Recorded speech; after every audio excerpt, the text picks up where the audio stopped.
Hello, and thank you for joining us for another Foundations of Healthy Aging discussion through Senior Resources. I'm Allison Dvorak, and I'm the Executive Director at Senior Resources, and I thank you all for joining us. Today, we're going to be talking a little bit about technology and transportation and volunteering and how that helps us all to age well and healthy in our communities. Senior Resources, for those that don't know already, we are the agency on aging for Eastern Connecticut. We cover 56 towns, and that includes 2 tribal nations it's basically the whole area of Eastern Connecticut up to the Massachusetts and Rhode Island borders and along the shoreline. And today we are in Middletown. Thank you for hosting us here. We help with a lot of questions about Medicare, home care services, transportation, and anything to do with aging, caregiving, nutrition. So we are a private nonprofit, but we manage a lot of state and federal programs, and we welcome any questions at any time for anybody who is aging themselves, which we all are, or is working with a loved one that has some concerns or issues around aging. Our focus is really about keeping people in their community. So we help with all aspects of that. So today I'm going to turn it over to one of our fantastic board of directors who's going to be our moderator today. So Susan, go ahead and take away. Thank you, Allison. Hi, everybody. I'm Susan Swain. I am on the board of directors for the Senior Resources Agency on Aging. I'm excited to be here, and I want to thank all our panelists for being here to share their expertise in each of their topics that we're going to discuss today. So I'm going to introduce them. They're going to introduce themselves and tell you a little bit about who they are and what they do, and then they're going to speak on their topic. So I'm going to start with Lori McElwee and Brendan Garrity from the Estuary. Thank you. Hi, I'm Lori McElwee. I'm the South Central Regional Mobility Manager. Early on in the 70s, the Council of Governments and Transit saw that seniors, individuals with disabilities, and veterans were challenged by getting to their medical, community, family, social engagements because they didn't have a way to get there. So they became isolated and weren't really able to be present in their life, in our lives as a community. So they went for a grant through the Connecticut Department of Transportation, and they received a grant to be able to have 5 regional mobility managers. So each region of Connecticut has their own regional mobility manager. So I'd like to thank Joe Comerford and Brendan and Chris for always saying yes to me when I need a beautiful space to meet, and they partner with me every chance they get to help others with transportation, staying connected to their lives. Well, thank you, Laura. I appreciate that. My name is Brendan Garrity. I'm a transportation planner with Aspiration District. Our new name, we recently combined with 9-Town Transit and Middletown Area Transit. So now we're River Valley Transit. So we're under one big happy family right now. This is our new brand guide, some of our new maps as well. So we're excited with that.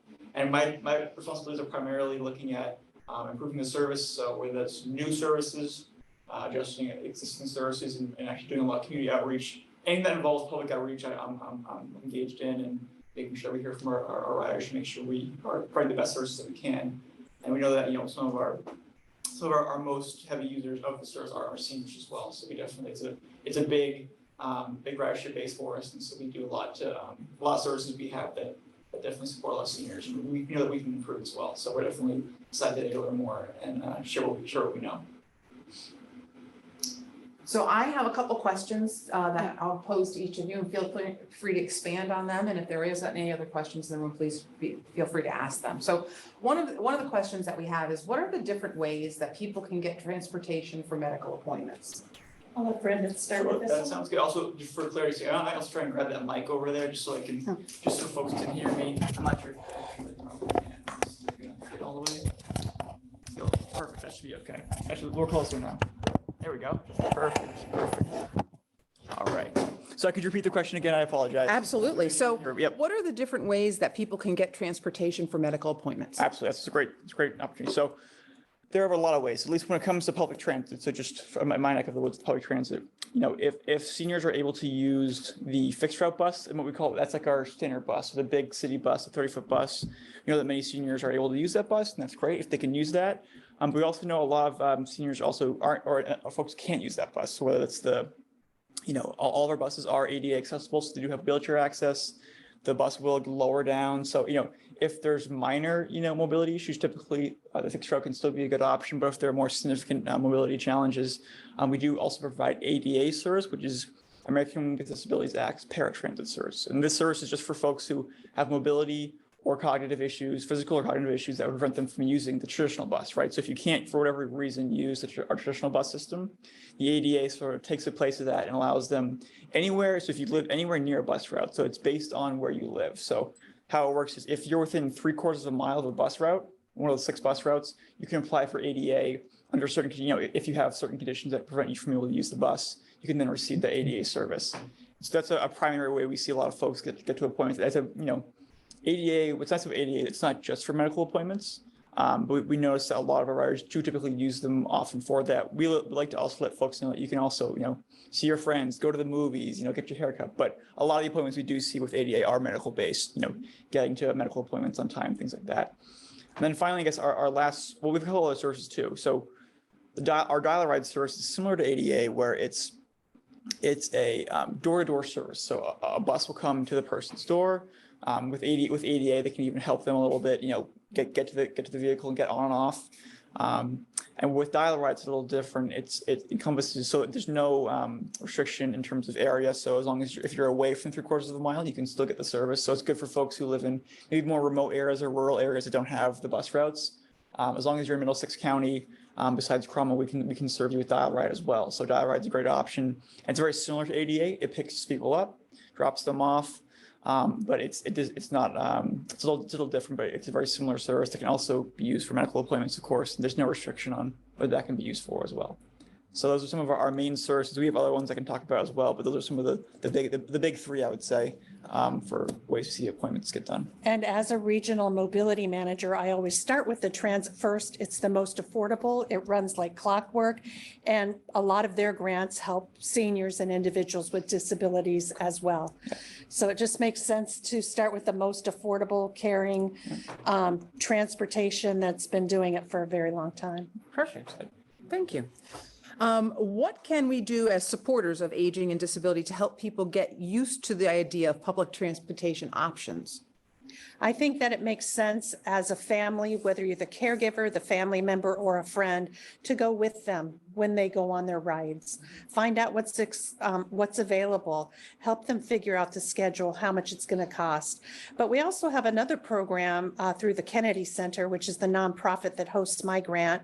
It's now called the Kennedy Collective. We kind of went through a name change like River Valley Transit, and it's travel training. And it's a free program where we will ride with the seniors, help them figure out their schedules, and if they're able to navigate the bus. And after they've been on it a few times, they feel comfortable, or maybe they're not able to navigate. So we work with the families and friends and caregivers to let them know, yes, they can use the transportation, or no, they should probably call Brendan or Chris and find out about the ADA option. That's a wonderful training program. I didn't know anything about. I want to take it. It's a Thank great you. training program. Yeah. Brendan, anything to add on that? Yeah, so I mean, I think one thing we always, the last year recently we've gone back to a fare, but for the last year or so, we've been actually fare free for the public bus and public train as well. And it was a good opportunity for folks to get out there and just try it. Sort of our pitch was, it's free, it's the best thing to try right now. Unfortunately, now there is a fare again, but I would still recommend folks to just give it a try.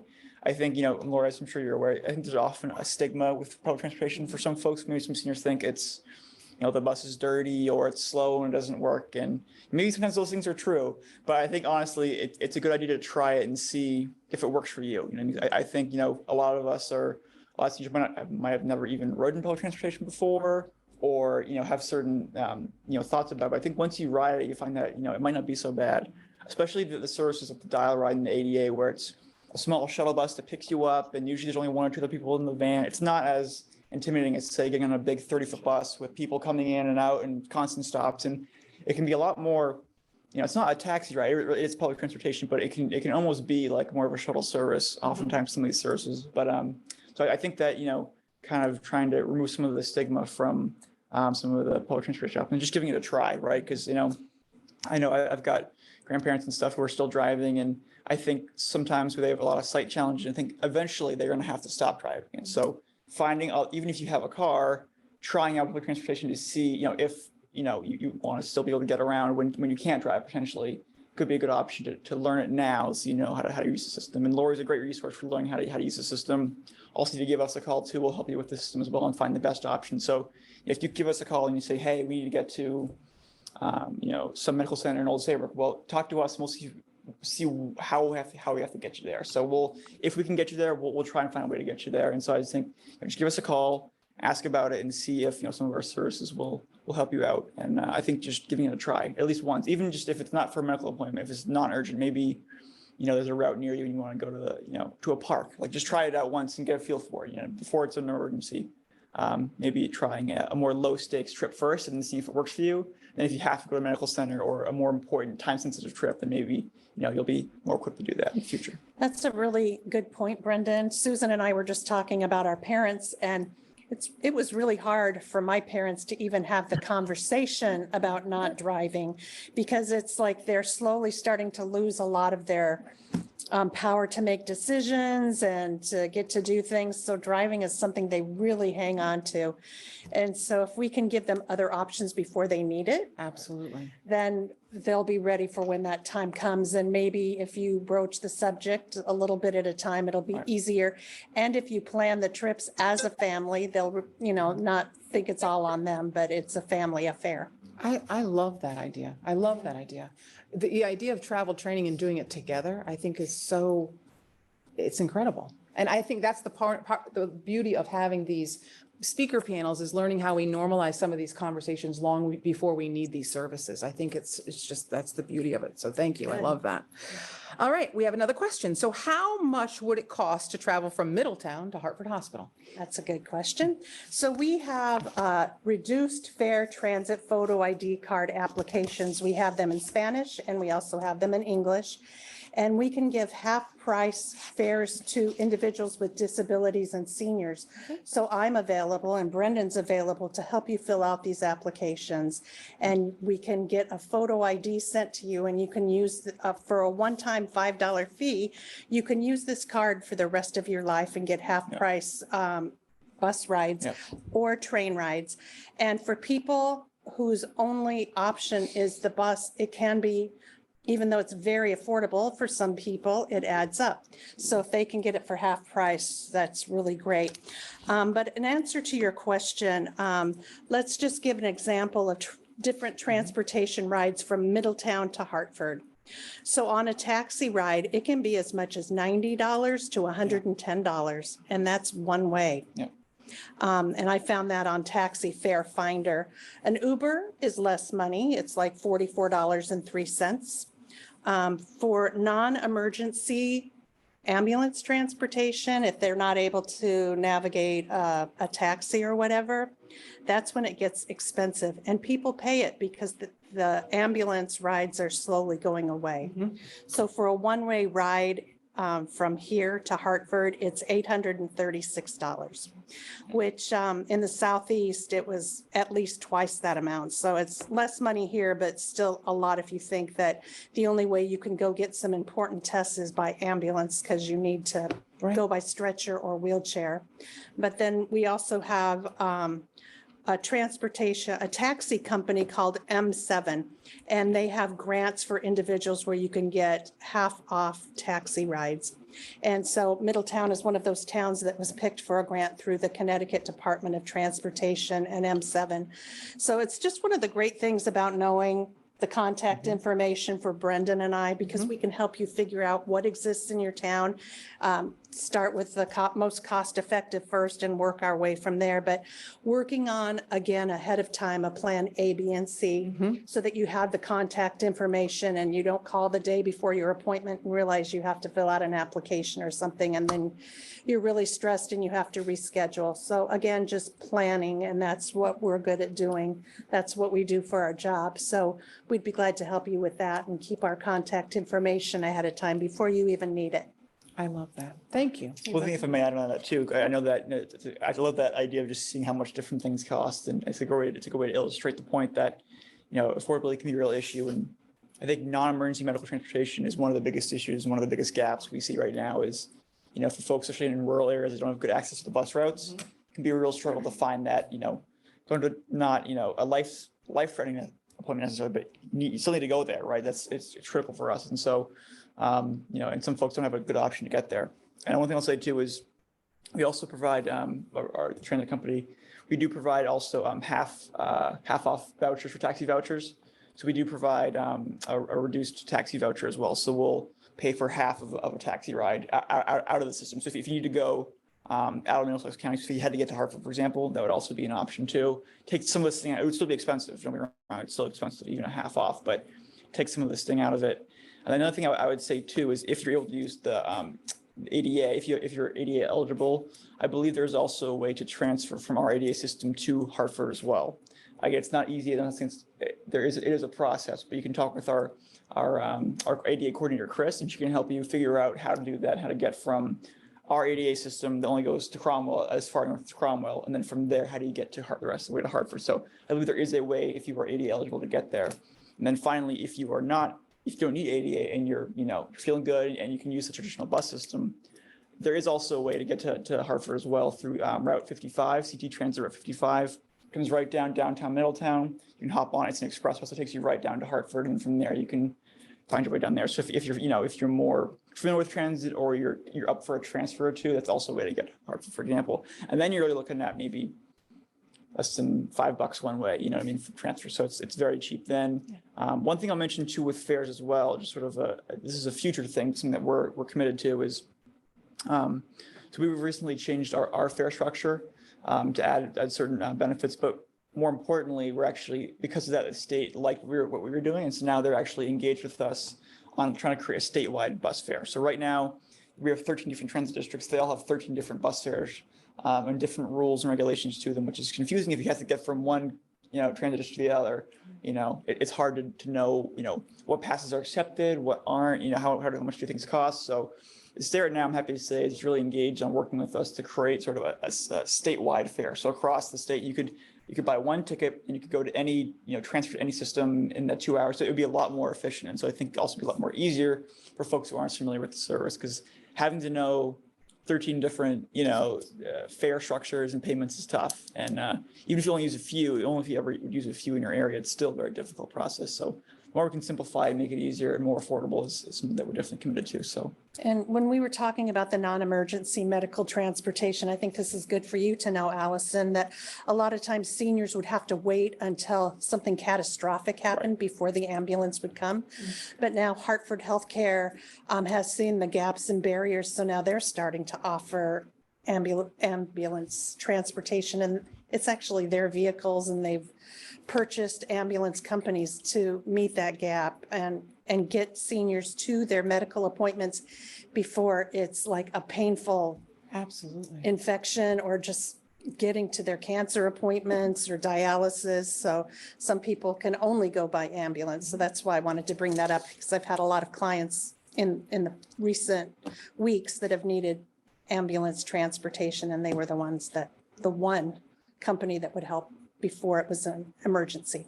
That's fantastic. And we had one comment come in from Laura Cruz, who's our Medicare guru at Senior Resources. And she said, for Medicare beneficiaries who have chosen to receive Medicare benefits in the form of a Medicare Advantage plan, you might have some transportation coverage on your plan. So there are some Medicare Advantage plans that are assisting to help with some of that medical transportation as well. But you'd have to check your individual plan to see how that would work. Thank you. That's perfect.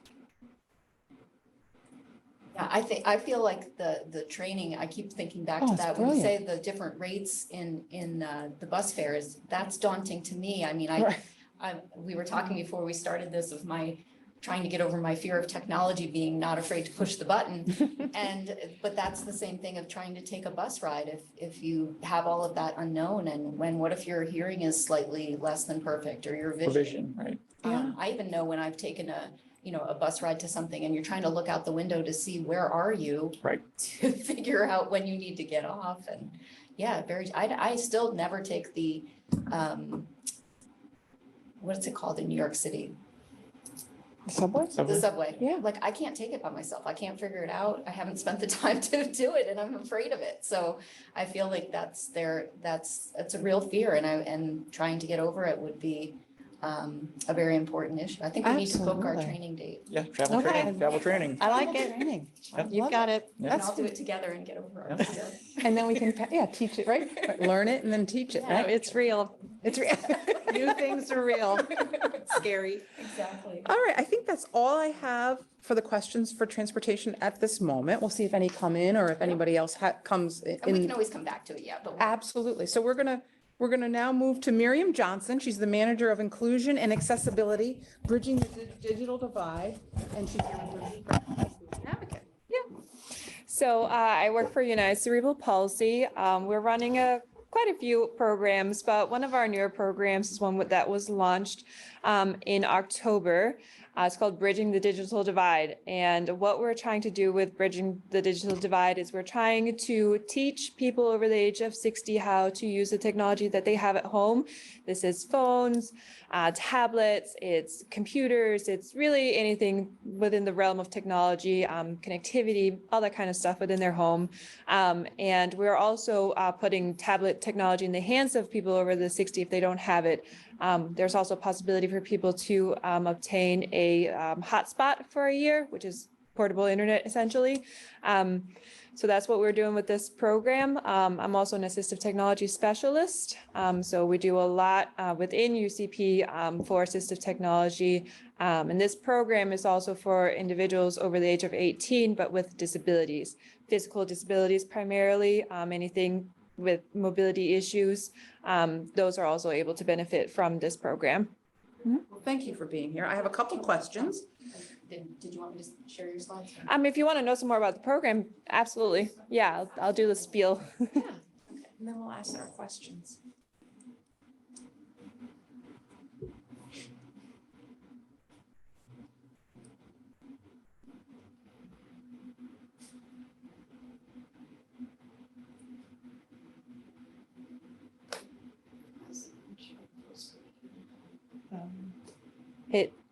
If you go to slideshow, there you go. And then from beginning, perfect. Sorry. Okay. All right, so go ahead and do the next one. So this is just kind of a snippet of all of that we do. It's a collaboration between the CT State Unit on Aging, the CT Tech Act Project, NEAT, and UCP of Eastern CT. So NEAT, which is New England Assistive Technology, do the top half of the state, and UCP does the bottom half of the state. So we have the 4 southern counties. And through this program, our goal is to help bridge the digital divide, providing a digital divide coordinator who can offer one-on-one group set services to adults with disabilities, 18 and older, and aging adults, 60 and older. We're trying to increase access to mobile technology and technology use. We provide this tech support, troubleshooting, and we teach a lot of built-in accessibility features.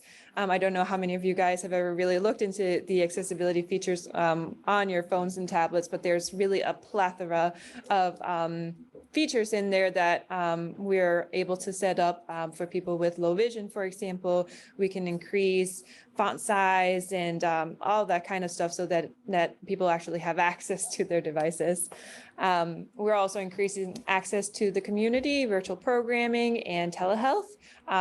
A big goal of this program is to reduce social isolation, which was definitely a huge struggle during the pandemic and certainly still exists.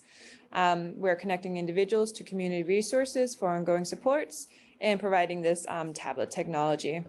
Another great thing about this program is that we're also working with entities, so senior centers, libraries, senior facilities like living facilities.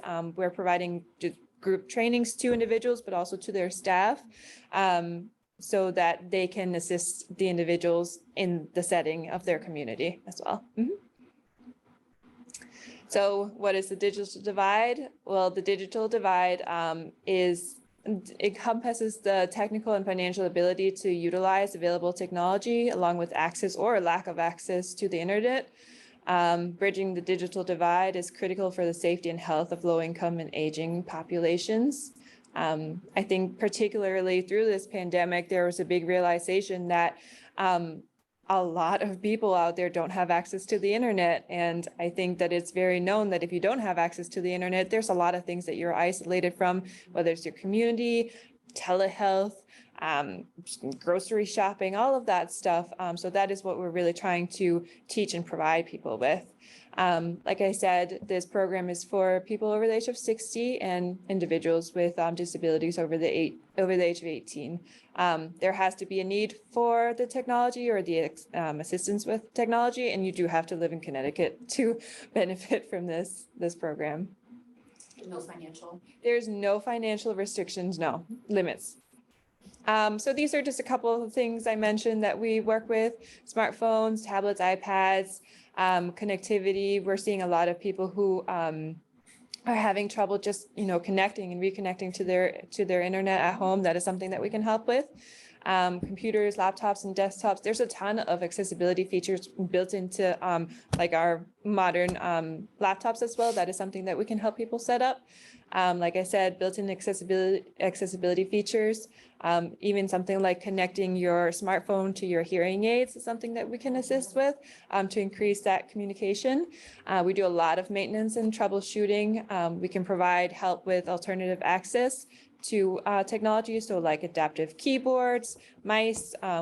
Like I said, we work with assistive technology, so we really have a very broad knowledge of this whole world. We talk a lot about privacy and safety. Seniors, unfortunately, are very prone to online abuse. So that is something that we're really deep into right now, teaching online safety. How do you keep your passwords safe? And how, what is phishing and all of that stuff. And then we do a lot with email and social apps as well. We're teaching people how to grocery shop online, how to use Facebook, how to use FaceTime, how to Zoom, how to attend book club online and churches and stuff like that. And so it's a really great program. Go ahead. Like I said, these are our service locations. 4 top counties is neat. 4 bottom counties is myself and another staff named Chris. We go to people's homes. We can either do in-person or virtual. We go to community resource centers, senior centers, public libraries, really any place where our consumers feel most comfortable getting the assistance that they need. And just a very brief story. This is Margaret. She's in her mid-80s, and she received a tablet through our program. Now, Margaret here is legally blind. I met her at a local library, and through this program, we were able to teach her or set up accessibility features for her so that she could attend her online book club. She had never gotten into MyChart, and so she was kind of struggling with some billing. So we set it up so that she could actually see how much her bill was. She had some connectivity issues as well at home, and we were able to help her solve all these problems. So now she's essentially fully connected to her community again, even though she has very significant vision impairments. Yeah. Is that the end? Yes, sorry. That was awesome. Good. Amazing. I was talking to Lori earlier before this, is that I was able to get my mother's grocery order in while I was, I had a few minutes before this, and it's so true. These services that are available, even during COVID, doing the virtual doctor's appointments, Yes. it's so important to have those services and to make them more user-friendly so people aren't intimidated by them. Yes. And I think something also to keep in mind is that this technology language essentially is a new language to a lot of these consumers that we're serving through this program. I mean, I'm having to explain, what is Bluetooth, what is Wi-Fi, and so through this training, they're learning a new language, and all of this is being opened up to them. So we're teaching very basic stuff, but also very, broad and harder things. Sure, absolutely. Brilliant. All right, we have a couple questions for you. Will there be future programs like this to help people as technology changes over time? I certainly hope so. I don't see why there wouldn't be. Assistive technology in the state of Connecticut is huge right now. So I can't say for sure, but I only see it, expanding. We have such an aging population too. Exactly. 2030, I think they say 72 million will be 65 or over. Yeah. the need is there. Definitely. Do the preferred settings or modifications you set up disappear if the phone loses all charge or it has to be restarted? It should not. That should definitely stay the same. And the only way that would really happen is if you do a factory reset. So if you completely reset your device to how you bought it from the store, you will lose all of those settings. But if and when that happens, you can give us a call and we'll help you get it set up again. Thank you. What is the most challenging situation you have faced thus far within your program? Within this particular program, I'm currently working with an individual who suffered it wasn't a full stroke, but something to that degree. And she is having a very hard time communicating now. So I'm helping her set up a communication tool on her iPad. And the things that she is thinking in her head are not the things that are coming out of her mouth. And so that communication piece is definitely a little bit challenging, but we're making it work.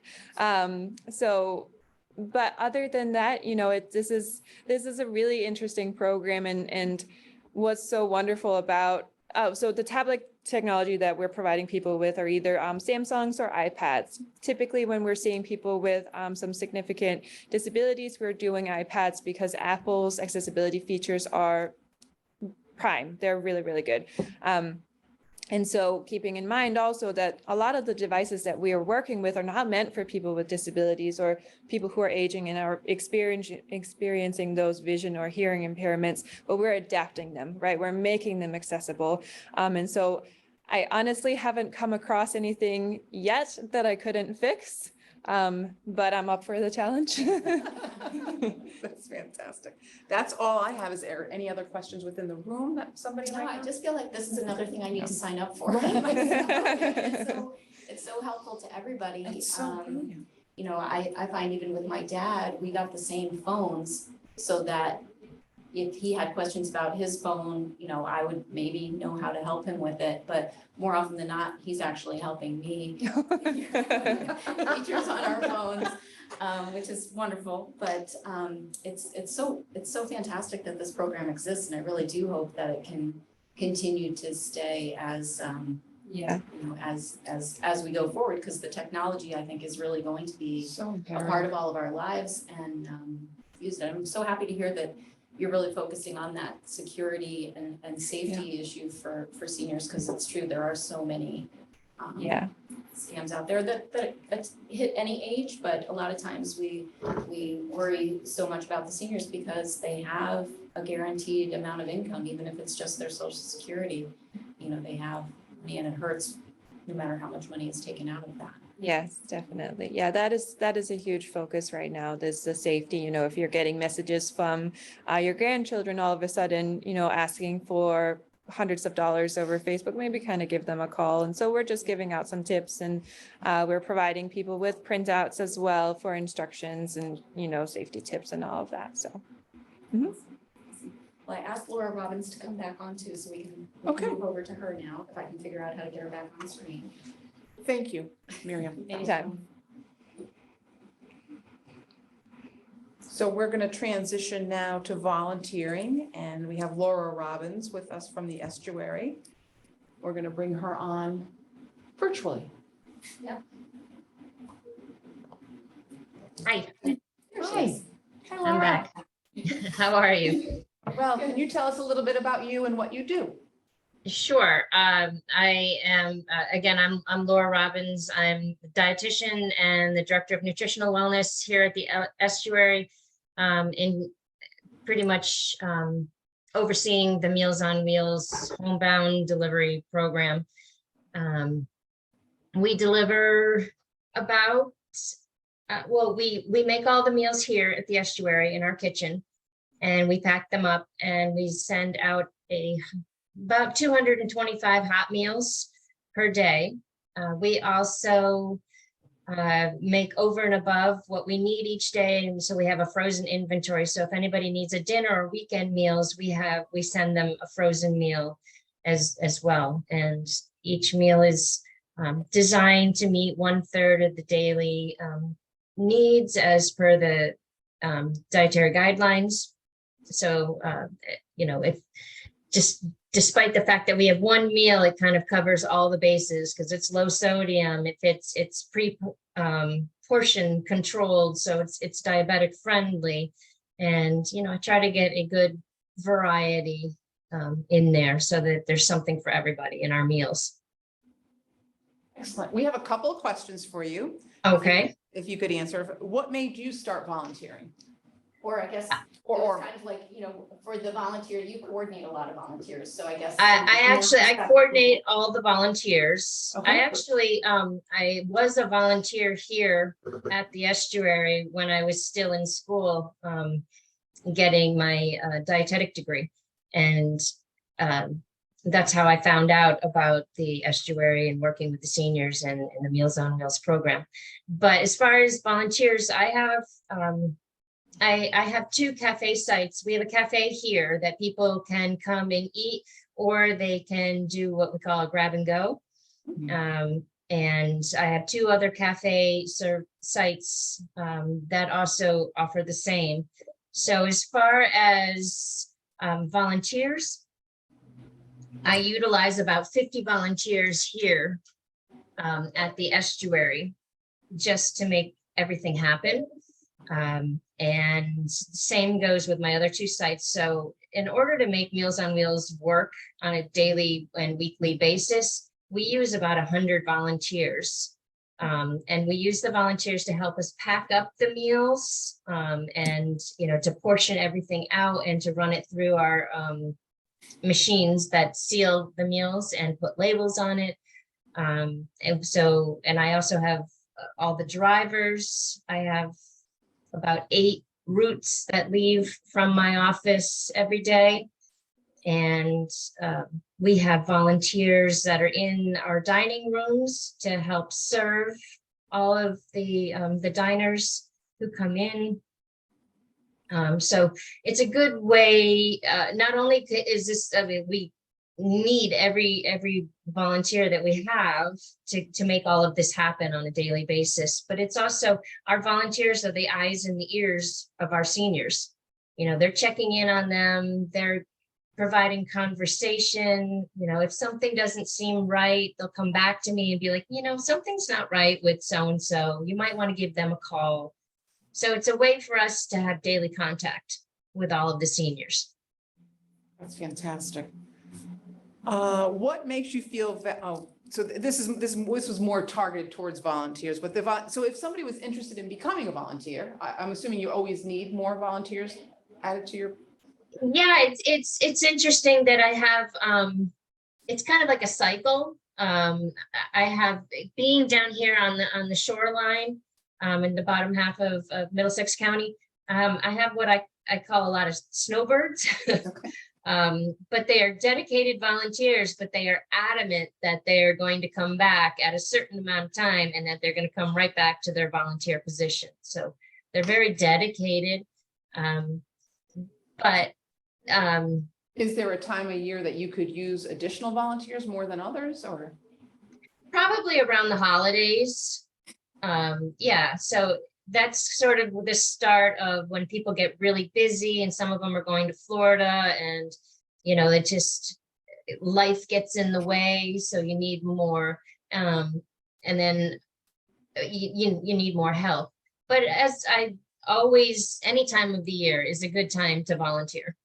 And if somebody wanted to volunteer or find out more about that, how would they go about that with you? They could just call us directly. Okay. I think you can also go on Meals on Wheels of America, and you can sign up and you put your zip code in and it'll redirect to the nearest Meals on Wheels program. Great. Okay. Let me see if I have anything else. Laura, I have a question for Sure. you. Laura, what would you say, do you know anything about the volunteers you have currently? What's the age range of them? And maybe how long have they been volunteering with you? I have volunteers of all ages because we utilize a lot of group service, like transition kids. So they might be, they might have graduated from high school, but they're in a transition program, kind of getting experience, working different places. So we've got some special needs, young kids helping us out. They have a lot of energy, so that's great. I have, generally speaking, the older adults usually start about 65, maybe they started working really at a young age, and so they're able to retire early, but they still want to stay busy. I have some of my drivers in their 80s, and for me, it's kind of encouraging. I mean, the 80 and 85-year-olds are delivering to some 60-year-olds for their meals. So it's all ages. I have all ages. And I know you use volunteers probably for other programs there as well. I wanted to highlight at Senior Resources, we have a lot of volunteers that are trained choices counselors or senior Medicare patrol counselors. I know tax season is here. There's a lot of people that are volunteering, assisting with taxes. So it's kind of interesting. There's so many different things to do based on, what you feel like your strength is and what they enjoy. Absolutely. But how do people find out to get connected with you volunteering? What do you hear from your volunteers? A lot of it is word of mouth. Maybe they live in the area, so we also have a thrift shop, so we have a lot of volunteers over at the thrift shop that run that program. So I have some crossover people who actually lend some time, to the thrift shop, but then they're over here as well, in our main building, working in any capacity that they, whether it's packing and driving for me or sitting at the front desk and welcoming people into the facility itself, and telling them about, all of our different programming that we have on site. So it's just, there's a lot of different areas. I'd say I'm very fortunate to have had the opportunity to ride along with several of your Meals on Wheels volunteers over the years, and they really are wonderful people. And I'd say that, all of the Meals on Wheels drivers I've ever ridden with have been wonderful people. And it's interesting that a lot of my Meals on Wheels start out tentatively, and they're like, well, I'm not sure I'm going to like this. I'm not sure what to do. And I'm like, listen, just give it a chance. And then after a couple of weeks, they start talking and referring to all these people as, their family. Mm-hmm. And I think it's a lot of the times the people that are volunteering are feeling like, well, maybe I'm probably age eligible, but I'm not going to be the one that goes to the activity at the senior center. But since I'm working or helping others, it still connects them to those programs and services, so that if they did end up with a question or concern, caregivers, all those kind of things, it's just wonderful. It's another way to connect. So people are doing it because they feel like they want to be the doer, the person who's giving the care and being involved. And I just think that's the win-win of volunteering, is it's connecting people. Well. Yes, Yeah. exactly. Mhm. Exactly, connecting to it. So it's Absolutely. fun. It's fun that you have such a good group there. I do. And like I said, we use volunteers literally to run this whole building in all the different aspects. I think I have construction workers behind me or something. It's like watching the Today Show and you have people in the back. Yeah, That's fantastic. it happens. People are all over the place here. So yeah, it's if I have people come in just because they have a couple weeks free, and then I have people who like to tell me that they've been here longer than I have. But I think there's volunteering in so many different ways. I mean, you two are both on our board for Senior Resources, and that's a volunteer position. It is? And that's a wonderful way to give back, to support, an agency that needs to do that important work, and we need board members to do that. I think there's just so many different ways that people of all ages can volunteer. And even as I was driving here, I was trying to think about it as it relates to senior programs, but then all along. So are the people that volunteer all through their life doing that? You think of the scout leaders, the PTO parents, the people that go on boards of education, fire departments and all that kind of stuff. A lot of times that's volunteering. And I think people find it at different points in their life when it's right for them. I agree.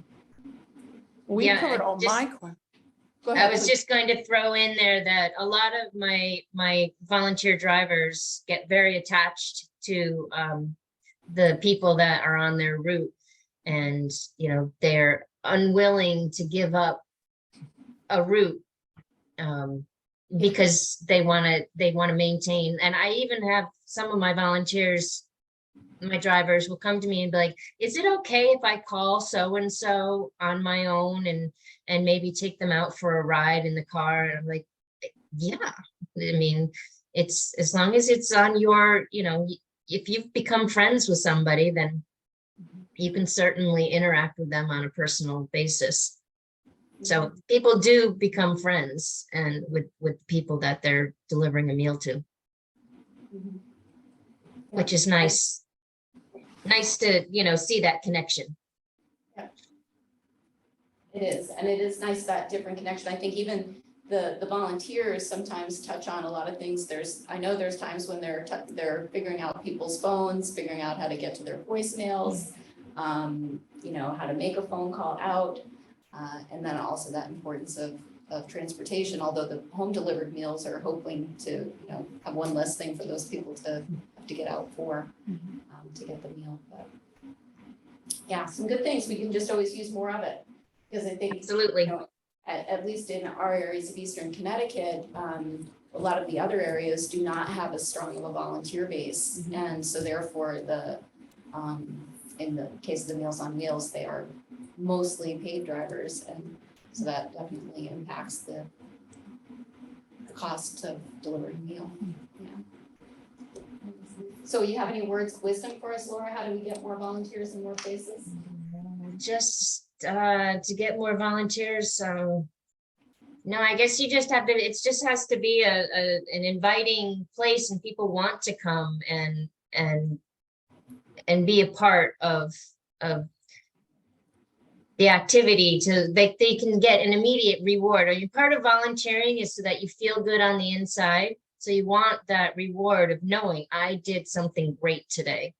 So I guess you just have to, be a welcoming community and make them feel appreciated, and which I hope that we do here at the estuary. Well, it certainly sounds like you do, Laura, based on the stories that you shared. So thank you. Thank you for Thank your you. contribution.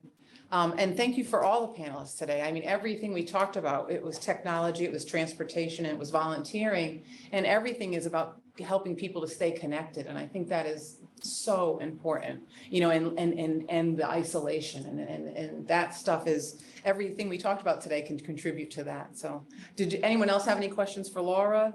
Or each other. Or each other, yeah. We all want to sign up for each other's programs. Yeah, exactly. We'll have to be volunteers Yeah. and We know. we'll get technology training and transportation. Joe does have a trolley, so he might give us travel training on the trolley. I'd love it. Oh, I would absolutely. say that love 10 it. times fast. I would like to go around to the speaker panel and just ask people to give their contact information. love if that idea. People need to Yeah. get a hold of us, so I'll start. I'm Lori, and my phone number is 860-333-7302. And you may not need the help today, but you may know of someone who does, or you can plan for your future of being ready to be connected at a time. It doesn't even have to be that you're a senior. It could be you've had surgery or your car doesn't start. So just all the things that Brendan and I talked about today, just knowing that ahead of time and filling out the applications or knowing what numbers to call, we can help you with that. So I'll pass it down to Brendan. Sure thing. And speaking of numbers to call, I can give you a number for River Valley Transit to talk to us about any potential services. If there's any need if you need to get somewhere in Middlesex County, we'll try our best to try and help you out and give you the information you need to learn about all of our programs. whether that be the traditional fixed bus route, ADA data, or anything like that. We'll help you figure that all out. And so a good number for that is 860-346-0212. If you'd like to talk to me specifically, I'd be extension 111. However, that number will also bring you to our other directory. So if you need to talk to Chris for ADA or anything like that, it'll direct you to where you need to go. It's a good number to call. So I definitely recommend folks do that as well. Also, if email works better for people, my email is all lowercase. It's bgeraghtY@estuarytransit.org. That'll also be a good way to reach out to me as well. So thank you. Thank you.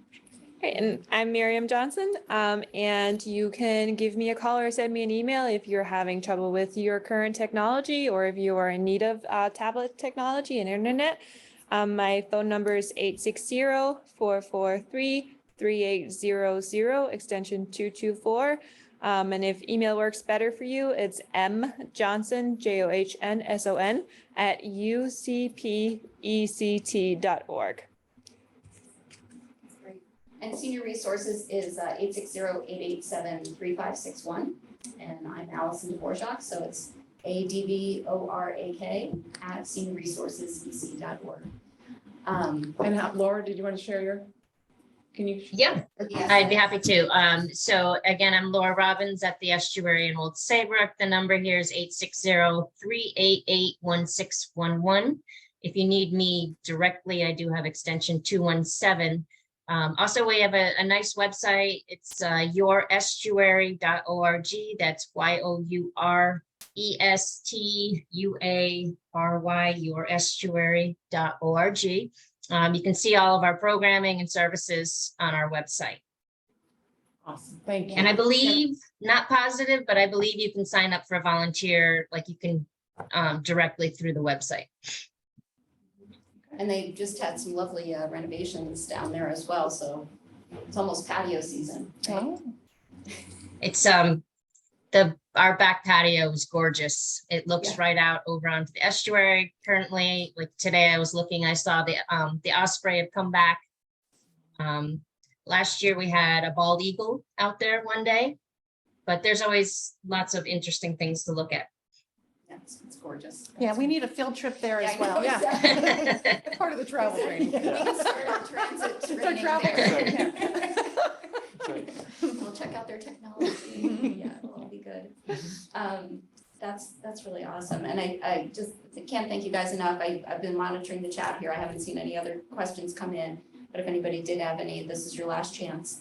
But I think this has been a fantastic discussion because it is just, it's amazing how much is up here and available, but that divide of getting to it, of knowing how to access is just a challenge I think we're all gonna face at any age. I love the idea, like the more we learn individually, then we're out talking to somebody and we can say, oh, Yeah. did you know that this is available? Like, I learned some things today that I had no idea were available, that I'm in conversation all day long with people. So it's wonderful that to have these events, to have these conversations so that we can then disperse the information when we're out in our own individual endeavors, so. And to take the time to do it, because I think even with the devices, like I need to like spend an hour playing with it, not being afraid to push the button, see if I can make the print larger so that I don't always have to have my glasses on when I'm trying to read my phone. These are real issues. They say that. And also, for the transportation, getting to enjoy it. I mean, I think that's a fun thing. I've gotten to like taking the train from London down to New Haven, and I found that to be spectacular. It's $10, it's fun. I get to do whatever I want to on the way. But, you have to get over that little hurdle, and I'm not as sure about the bus. I need training on that. Well, But yeah, there we and go. volunteering, Happy to help. as soon as I'm able to volunteer delivering Meals on Wheels, I'm gonna be doing that, Laura. Maybe not in your area, but somewhere. Because it is a wonderful one. I mean, so many times, I love the story of this one woman. I met her, my previous position with Senior Resources, I'm a dietitian as well, so I did home visits with all the Meals on Wheels clients. And there was this one woman, I actually happened to see her when she just discharged from the hospital. And she was just so depressed, and her husband had just recently passed away, and you could just tell she was like, wouldn't get out of her bathrobe. She was a mess. And So, you know, she started on Meals on Wheels and she had this regular driver that she became just, you know, was that, how's your day? How's things going? And then I saw her a month later and there she was, just right at the door, hair done, makeup on, jewelry on, good morning, ready to talk current day topics, you know, just lit up that that person was there to meet her each day. And I know that happens thousands of times a day where that's what they're looking for, to that little interaction. And yeah, people talk sports, they find whatever it is the right connect to those people. It was just wonderful. So thank you guys all so much. Thank you so much. Thank you, Laura. Appreciate it. And thank you, Laura just got back from vacation and she's like talking today. This was a little bit of a surprise today. Well, well done, Laura. Yes. Thank you. Thank you. Okay, I'm gonna stop.